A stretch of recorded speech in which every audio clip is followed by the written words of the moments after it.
Hello, and welcome back to A Current Affair.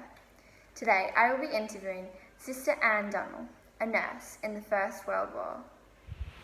Hello, Anne. Welcome to A Current Affair. So, Anne, can you tell us a little about yourself? What was your life like as a child? I was born and grew up in Cherry Garden, South Australia.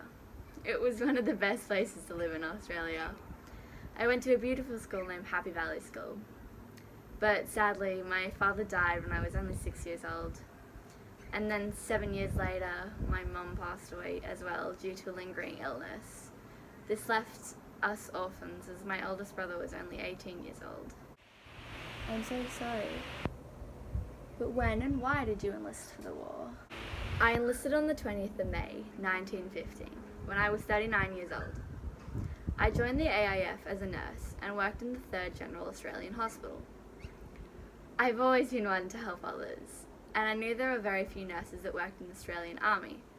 I didn't join for the money, as we nurses were paid very poorly. Rather, I joined to help my fellow Australians. Where did you serve? I first served in Lemnos, in Greece, with 96 other nurses. After my time there, I travelled to Egypt in December. While in Egypt, I worked in 2 cities called Alexandria and Cairo. Then on the 5th of July, I was transferred to France after spending about 6 months in Egypt.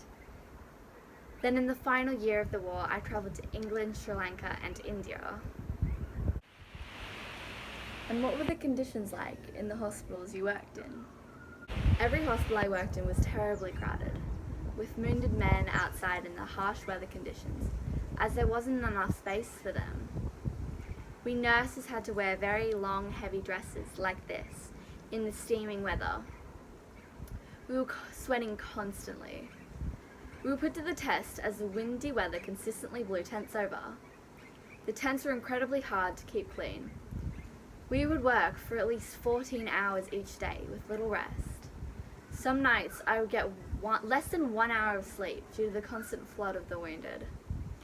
It also wasn't just the men out in the trenches getting attacked. We would occasionally have to put gas masks on due to gas shells. There were also bombardments that could go all night without ceasing. We were constantly faced with terrific crashes and explosions, making it very difficult to sleep. Can you describe some difficulties you had while working in the hospitals? While in Lemnos, we had to teach ourselves how to mend tears, rehook walls, and manage guy ropes. And as all the medical supplies arrived in ships, we were often running low on all the necessary stuff, medicines, bed, equipment.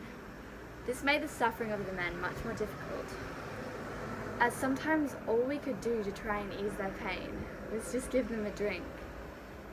And when running low on water, us nurses, we couldn't bathe, our hair became very dirty, and many of the women just cut it short to keep the trouble away. What were some of the examples of the conditions of the patients that you treated? I mean, there were many horrifying things that us nurses had to deal with. It was haunting to see the boys without limbs in excruciating pain. Some of the most severe cases I worked with was the rare outbreak of smallpox.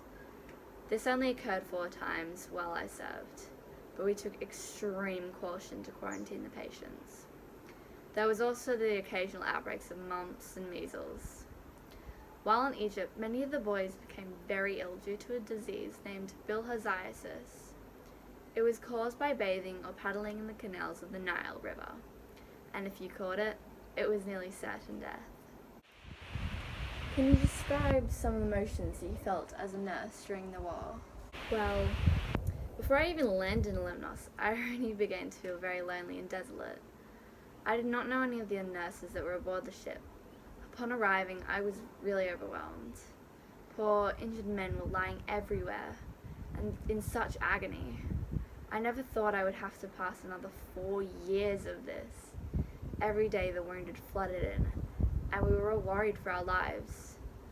Though I saw some horrifying things, I grew very close bonds with my fellow nurses, and we grew friendships that lasted a lifetime. After the traumatic experiences you've just described, what are your views on war? After seeing the poor boys dealing with the pain they were put through, I wish for no more wars. There was no gain, only an incredible loss. Families lost fathers, brothers, sons. Even the survivors had to deal with immense pain, as some were left with mental issues or fewer limbs. Did you receive any medals? While in England, King George V awarded me the British Campaign and Service Medals Award and the British Victory Medal before I returned back home to the shores of Australia. And for our final question, what was your life like after the war? Well, I never married or had any children of my own, but at the age of 61, I adopted a baby girl whom I named Yvonne, Suzanne and Nia.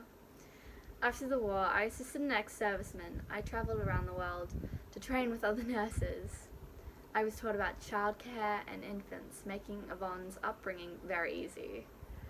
As I grew older, I did a lot of humanitarian work, and in World War II, I volunteered for the Red Cross as a nurse. Thank you so much for your time in, but that's all we have for today.